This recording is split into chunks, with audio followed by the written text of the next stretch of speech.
Hello students, आप लोग कैसे हैं। जहाँ तक उम्मीद है कि आप लोग ठीक ही होंगे। चलिए हम लोग ज्ञान ज्योति पब्लिक स्कूल के तरफ से आपको एक नया वीडियो लेके आए हैं। लॉकडाउन के अंतराल हम अपनी पढ़ाई सुचारू रूप से जारी रखने के लिए आज हम एक नया वीडियो हिंदी वर्णमाला से स्टार्ट कर रहे हैं। चलिए आज हम देखते हैं कि वर्णमाला किसे कहते हैं।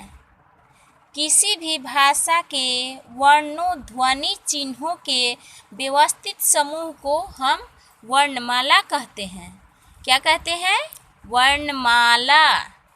अब चलिए देखते हैं कि वर्ण के कितने भेद होते हैं। तो वर्ण के दो भेद होते हैं। कौन कौन? स्वर वर्ण और व्यंजन वर्ण। तो आज सबसे पहले हम स्वर वर्ण के बारे में जानेंगे।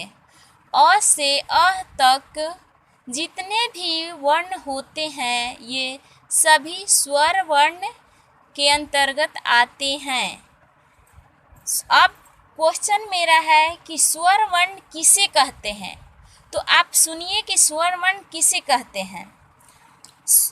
वे वर्ण जिनकी सहायता यानी जिनके उच्चारण के लिए किसी दूसरे वर्णों की सहायता की आवश्यकता नहीं पड़ती है, वे स्वर वर्ण कहलाते हैं। जैसे अ, आ, छोटी ई, बड़ी ई, छोटा ऊ, बड़ा ऊ, री, ए, ऐ, ओ, औ, अं, अह। अब एक बात ध्यान दीजिए कि यहाँ ई दो है। ऐसे तो हम सामने से बोल दिए दिखा के कि ये छोटी ई है और ये बड़ी ई है, लेकिन इसके उच्चारण आप कैसे पता करेंगे कि कौन शब्द छोटी ई के उच्चारण से है और कौन शब्द बड़ी ई की मात्रा से है। मान लीजिए जब बोलना होगा तो आप कैसे पहचानेंगे ये शब्द छोटी ई की मात्रा से बना है और ये शब्द बड़ी ई की मात्रा से बनी है। जब भी आपको छोटी ई की मात्रा वाले शब्द बोलना है तो उसमें ई का उच्चारण थोड़ा जल्दी हो जाएगा और बड़ी ई की मात्रा वाले उच्चारण थोड़ा लंबा करना पड़ता है। इससे हम क्लियर हो जाते हैं कि बड़ी ई कौन है और छोटी ई कौन है। तो जहाँ तक आपको समझ में आ ही गया होगा कि छोटी ई और बड़ी ई में क्या अंतर है। अब चलते हैं हम लोग देखते हैं कि स्वर वर्णों के सहायता से जो भी शब्द बने हैं उनको एक बार दोहरा लेते हैं। अ से अनार, आ से आम, छोटी ई से इमली, बड़ी ई से ईख, छोटा ऊ से उल्लू, बड़ा ऊ से ऊन। अब यहाँ देखिए इमली का उच्चारण थोड़ा जल्दी हो गया और ईख का उच्चारण थोड़ा लंबा गया। उल्लू हम जल्दी बोल देते हैं और ऊन थोड़ा लंबा गया। तो इससे क्लियर हो गया कि दोनों छोटी ई और बड़ी ई में मात्रा में क्या अंतर है और ऊ छोटा ऊ और बड़ा ऊ का भी मात्रा दोनों बड़ा के लिए कैसे हम उच्चारण करेंगे और छोटा के लिए कैसे करेंगे।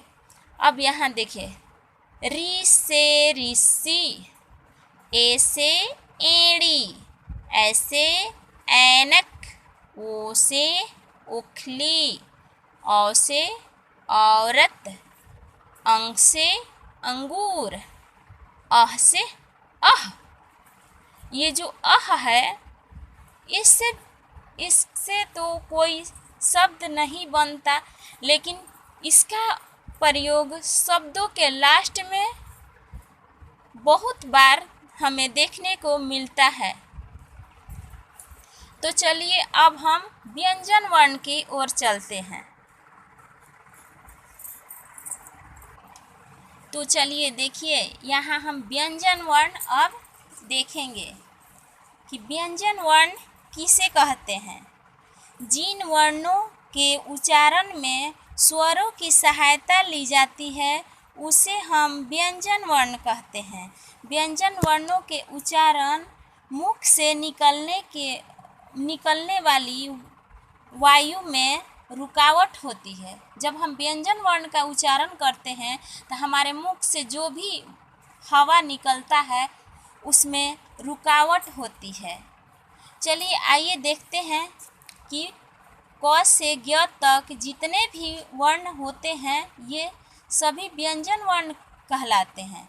जैसे क, ख, ग, घ, अंग, च, छ, ज, झ, ञ, ट, ठ, ड, ढ, अण, त, थ, द, ध, न, प, फ, ब, भ, म, य, र, ल, व, तलावी श, मूर्धन्य श, दंती स।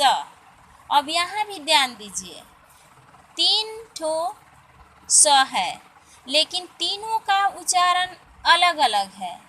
ये जो तलावी स है इसको हम तालु से आवाज़ निकालते हैं, तलावी श। और जो मूर्धन्य स है मूर्धा से आवाज़ निकालते हैं श। और ये जो दंती स है इसका आवाज़ अलग हो जाता है स।